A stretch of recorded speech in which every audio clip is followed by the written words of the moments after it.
So we actually had to put this wall up to contain the area that we're going to be in for production-wise. We'll have our grain storage over here once we get cleaned up and we are running, but once we get into full production mode and scheduled out, we'll have our grain over here.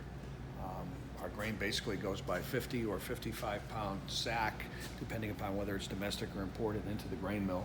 We crush the grain and sends it up a flex auger into the grist mill.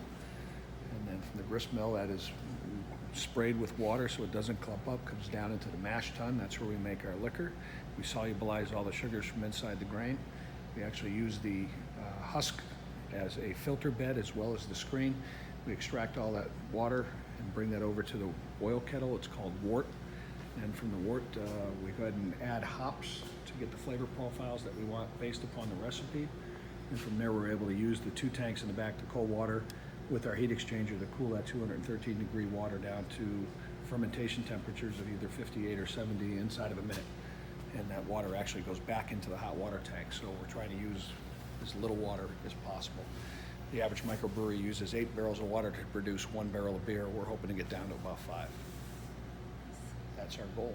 And then this is a 30 barrel brew house. So basically we can make 60 of these half kegs at a time. These 2 tanks here are 60s, so we can brew twice a day and fill these completely.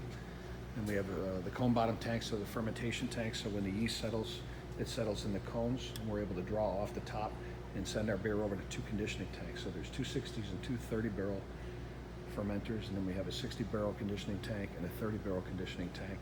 And the conditioning tanks are used for lagering the beer or aging, and also for carbonating and kegging. This is what we also built this package with. So we built the cooler, built the mezzanine in, we're trying to do as much as we can ourselves here. This is basically the operation.